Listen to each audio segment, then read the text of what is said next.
NASA भी कांप गया जब अंतरिक्ष में साक्षात दिखे श्री विष्णु, लेकिन उसके लिए सबसे पहले आपको भगवान श्री कृष्ण और भगवान विष्णु के बारे में वो बातें जान लेनी चाहिए जो कि आपको जानना बहुत जरूरी है, क्योंकि इन बातों का जुड़ाव नासा को मिली उस चौंकाने वाली तस्वीर से भी है। भगवान श्री कृष्ण ने गीता में एक वाक्य कहा है कि इस दुनिया के हर जीव में मैं हूं, कण कण में मेरा ही वास है, जीवों की आत्मा मैं हूं, कल भी मैं था, आज भी मैं हूं और कल भी मैं ही रहूंगा। इस दुनिया के आरंभ में मैं हूं, इस दुनिया के मध्य में भी मैं हूं और अंत में भी मैं ही रहूंगा। वहीं दूसरी तरफ अगर हम वेदों और ग्रंथों की तरफ नजर डालें तो पता चलता है कि भगवान विष्णु को 3 श्रेणियों में बांटा गया है। पहले हैं महाविष्णु। महाविष्णु मतलब वो परब्रह्म जिन्होंने इस संसार का बीज बोया, और इस दुनिया में जो कुछ भी मौजूद हैं वो सब सिर्फ इन्हीं की वजह से है। आपकी आत्मा व यहां तक कि आपकी बुद्धि भी सब कुछ महाविष्णु की ही देन मानी जाती है। दूसरे हैं क्षीरोदक्षाई विष्णु। जब हम बात करते हैं कि हर जगह भगवान है, हवा में, मनुष्य में, धरती में, कण कण में, अर्थात छोटी से छोटी चीज में भी भगवान है, तो वहां बात की जाती है क्षीरोदकशाई विष्णु की। तीसरे और अंतिम हैं गर्भोदक्षाई विष्णु, जिनके लिए कहा जाता है इन्हीं के नाभि कमल से भगवान ब्रह्मा की उत्पत्ति हुई थी और फिर सारी सृष्टि की रचना के बाद खुद भगवान विष्णु ने ही उसे संभालने का कार्यभार उठा लिया था। ऐसे में आपको भी बहुत से धार्मिक ग्रंथों में क्षीरोदक्षाई विष्णु की तस्वीर देखने को मिल जाती होंगी, जो कि कोई काल्पनिक तस्वीर नहीं है बल्कि वेद पुराणों को समझकर बनाई गई तस्वीर है। ध्यान से देखें तो जिसे नासा ने मिस्टिक माउंटेन का नाम दिया है, इसकी तुलना क्षीरोदक्षाई विष्णु की तस्वीर से करें जो कि काल्पनिक नहीं है, तो आप पाएंगे कि नासा की तस्वीर बहुत हद तक भगवान विष्णु के इस रूप से मिलती जुलती है। इतना ही नहीं, इसके बाद फिर से 2 महीने बाद नासा के टेलीस्कोप द्वारा एक दूसरी तस्वीर खींची गई जिसे हैंड ऑफ गॉड का नाम दिया गया। इसे भी ध्यान से देखने पर आपको लगेगा कि किसी भगवान का हाथ आपके सामने है।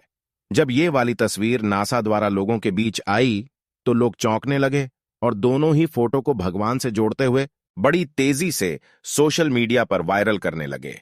धीरे धीरे इन दोनों तस्वीरों ने पूरी दुनिया में टहलका मचा दिया।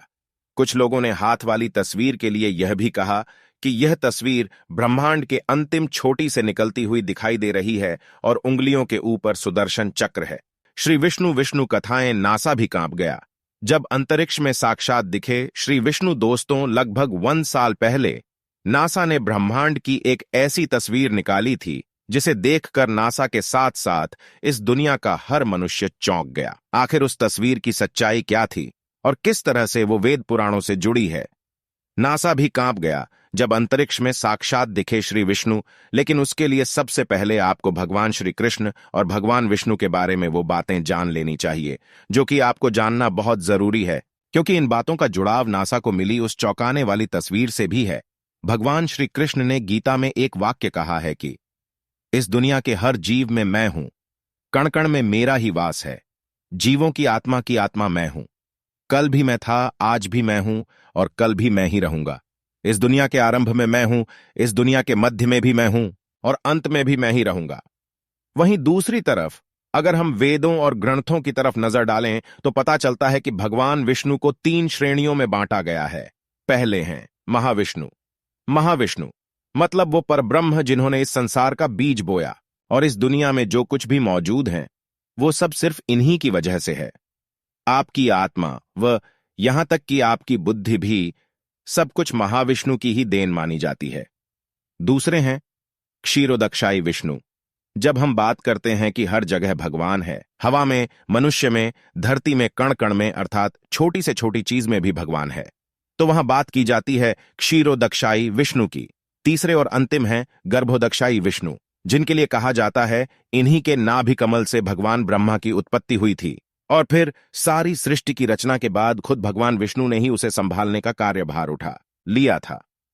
ऐसे में आपको भी बहुत से धार्मिक ग्रंथों में क्षीरोदक्षाई विष्णु की तस्वीर देखने को मिल जाती होंगी, जो कि कोई काल्पनिक तस्वीर नहीं है बल्कि वेद पुराणों को समझकर बनाई गई तस्वीर है। ध्यान से देखें तो जिसे नासा ने मिस्टिक माउंटेन का नाम दिया है, इसकी तुलना क्षीरोदक्षाई विष्णु की तस्वीर से करें जो कि काल्पनिक नहीं है, तो आप पाएंगे कि नासा की तस्वीर बहुत हद तक भगवान विष्णु के इस रूप से मिलती जुलती है। इतना ही नहीं, इसके बाद फिर से 2 महीने बाद नासा के टेलीस्कोप द्वारा एक दूसरी तस्वीर खींची गई, जिसे हैंड ऑफ गॉड का नाम दिया गया। इसे भी ध्यान से देखने पर आपको लगेगा कि किसी भगवान का हाथ आपके सामने है। जब ये वाली तस्वीर नासा द्वारा लोगों के बीच आई तो लोग चौंकने लगे और दोनों ही फोटो को भगवान से जोड़ते हुए बड़ी तेजी से सोशल मीडिया पर वायरल करने लगे। धीरे धीरे इन दोनों तस्वीरों ने पूरी दुनिया में टहलका मचा दिया। कुछ लोगों ने हाथ वाली तस्वीर के लिए यह भी कहा कि यह तस्वीर ब्रह्मांड के अंतिम छोटी से निकलती हुई दिखाई दे रही है और उंगलियों के ऊपर सुदर्शन चक्र है। नासा भी कांप गया जब अंतरिक्ष में साक्षात दिखे श्री विष्णु। इसका मतलब यह हुआ कि आप माने या ना माने, इस दुनिया में हर चीज, यहां तक कि पूरी की पूरी दुनिया भगवान विष्णु के अंदर ही विद्यमान है। इसलिए समय समय पर प्रकृति ऐसे ऐसे चमत्कार दिखाती है जिसे देखकर विज्ञान के भी होश उड़ जाते हैं। लेकिन अफसोस की बात यह है कि विज्ञान इन सभी बातों पर बहुत कम विश्वास करता है या करता ही नहीं है। जब यह तस्वीर ट्विटर और इंस्टाग्राम पर फैली तो लाखों करोड़ों लोगों ने इसे भगवान क्षीरोदक्षाई विष्णु की ही तस्वीर मानी और यह भी बताया कि क्षीरोदक्षाई विष्णु अपनी योग निद्रा में विश्राम कर रहे हैं। अब यहां बहुत सारे लोग यह भी कह सकते हैं कि यह गलत है और विज्ञान की वजह से ही सब कुछ इस दुनिया में संभव हो पाया है। विज्ञान ने इस दुनिया को उत्पन्न किया है। दोस्तों, आपके आसपास भी ऐसे विचारों वाले व्यक्ति अवश्य होंगे और विज्ञान भी इसे ही सही साबित करने के लिए बिग बैंग की थ्योरी सामने रख देता है, जिसके मुताबिक कहा गया है कि इस ब्रह्मांड की उत्पत्ति एक बड़े से गोले के विस्फोट से हुई। तो अब यहां यह सवाल उठता है कि वो बहुत बड़ा गोला आया तो आया कहां से? साथ ही हर जीव की मृत्यु क्यों होती है और क्यों नहीं विज्ञान मरे हुए लोगों को जिंदा कर पाया? ऐसे बहुत से सवाल हैं जिनसे विज्ञान भी पल्ला झाड़ता है और इसलिए कहा जाता है कि जहां पर विज्ञान की सोच खत्म होती है वहीं से वेद पुराणों में लिखी गई बातें शुरू होती हैं। फिर ऐसी बहुत सी चीजें हैं जिन्हें विज्ञान अब समझ पाया है, लेकिन वेद पुराणों में वे सभी कब की समाप्त हो चुकी हैं। पौराणिक काल की बात करें तो उस समय दुनिया इतनी उन्नत थी कि अपनी ही शक्तियों की मदद से ईश्वर को देखा भी जा सकता था और समझा भी जा सकता था, जिसे विज्ञान के लिए सोचना भी संभव नहीं और यहां तक पहुंचने की तो बात ही दूर है। विज्ञान से जुड़े कई ऐसे लोग हैं जो ऐसी सकारात्मक शक्तियों पर विश्वास तो करते हैं, लेकिन पूरी दुनिया के सामने जाहिर नहीं करते हैं।